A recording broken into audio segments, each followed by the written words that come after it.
السلام علیکم ورحمۃ اللہ وبرکاتہ۔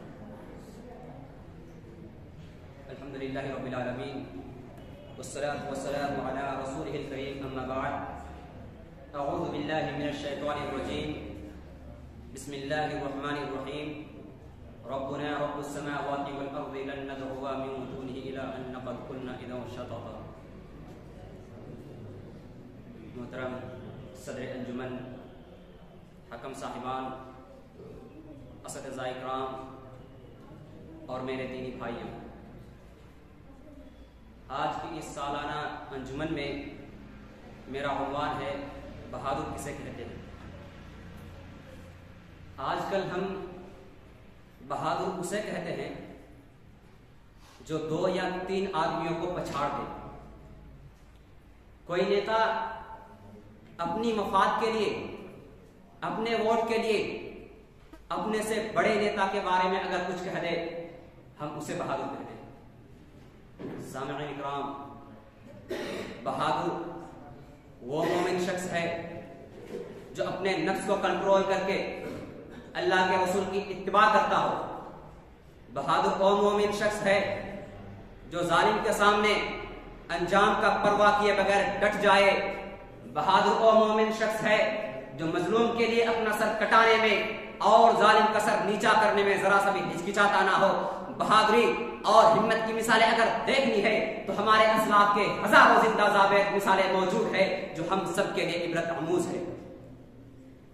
تاریخ کی کتابوں کے اوراق کو پلٹیے تو اندازہ ہوگا کہ رومن ایمپائر کس قدر شان و شوکت والی تھی، لیکن اس قوم کے بادشاہ اور تمام عوام الناس بت پرستی اور بت تراشی کے عمل میں مبتلا ہو گئے۔ گمراہی و ضلالت کے دلدل میں سبھی غوطہ تھے۔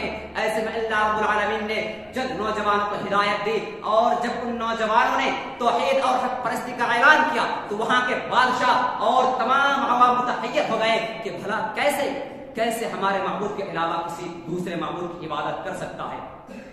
لہذا ان نوجوانوں کو سمجھانے کی بہت کوشش کی گئی، مگر ان فرزندان توحید کی ہمت و عزیمت کو سلام، جنہوں نے حکومت وقت رومن ایمپائر کی آنکھوں میں آنکھیں ڈال کر اعلان کر دیا، ربنا رب السماوات والارض لن ندعو من دونہ الہا لقد قلنا اذا شططا، سورۃ الکہف آیت نمبر 14، کہ ہمارا رب تو وہ ہے جو زمین و آسمان کا رب ہے، ہم ناممکن ہے کہ ہم اس کے سوا کسی اور کو پکارے۔ اگر ہم نے ایسا کیا تو نہایت غلط بات کہی۔ بالآخر ان لوگوں نے اپنا کاروبار چھوڑ دیا، مگر توحید کی حلالت کم نہ ہونے دیا۔ سامعین اکرام، جنگ موطا میں جس میں ظافر طیار، حب الرسول زید بن حارثہ اور عبداللہ بن رواحہ شہید ہو گئے، اس میں صحابہ اکرام کی تعداد 3000 اور رومیوں کی تعداد تقریباً 2.5 یا 3 لاکھ تھی۔ اگر وہاں صحابہ اکرام کی جگہ کوئی دوسری قوم ہوتی تو اس لومڑی کی طرح بھاگتی جس نے کتا دیکھ لی ہو، لیکن صحابہ اکرام کو یقین تھا کہ ہم یہاں رسول اللہ کے حکم سے آئے ہیں، ہمارے ساتھ تمام جہانوں کا رب ہے۔ یہی وجہ ہے کہ وہ اتنی بڑی لشکر کے سامنے ان کی آنکھوں میں آنکھیں ڈال کر لا الہ الا اللہ کا پرچم لے کر ان کے سامنے ڈٹے رہے۔ تینوں کے شہید ہو جانے کے بعد خالد بن ولید کو کمانڈر بنایا گیا۔ جنگ صبح سے لے کر رات تک ہوئی۔ خالد بن ولید فرماتے ہیں کہ میں نے اتنے کافروں کا سر قلم کیا کہ ان کے سروں کی کھوپڑیوں سے مینار بنا دیا۔ اور آج اگر کوئی 10 منٹ تک رننگ کرتا ہے تو اس کا پھیپڑا منہ میں آ جاتا ہے۔ سامعین اکرام، اللہ رب العالمین نے صحابہ اکرام کو اس قدر طاقت و قوت اور بہادری عطا کی تھی۔ آج ہم انہی کے وارث ہیں جن کی طاقت و قوت، بہادری اور ٹیکنالوجی کے سامنے پوری دنیا جھکتی تھی، جن کے دیے ہوئے زخموں کو یہود و نصارا اور انگریز آج تک نہیں بھلا پائے ہیں، لیکن آج ہم اپنے آپ کو کمزور اور بے بس سمجھنے لگے ہیں اور کہتے ہیں کہ ہم میں اب صحابہ جیسی توانائی کہاں ہے، جبکہ اللہ رب العالمین سورۃ الانفال آیت نمبر 66 کے اندر فرماتا ہے کہ الآن خفف اللہ علیکم وعلم ان فیکم ضعفا فإن یکن منکم 100 صابرة یغلبوا 200 وإن یکن منکم 1000 یغلبوا 2000 بإذن اللہ واللہ مع الصابرین۔ اچھا اب اللہ تعالیٰ تمہارا بوجھ کو ہلکا کرتا ہے. وہ خوب جانتا ہے کہ تم میں ناتوانائی ہے، بس اگر تم میں سے 100 صابر ہوں گے تو 100 صابر ہوں گے تو 200 پر غالب رہیں گے، اور اگر 1000 ہوں گے تو 2000 پر غالب رہیں گے. اللہ تعالیٰ صبر کرنے والوں کے ساتھ ہے. سامعین کرام، ابھی حال ہی کرناٹک کا واقعہ ہے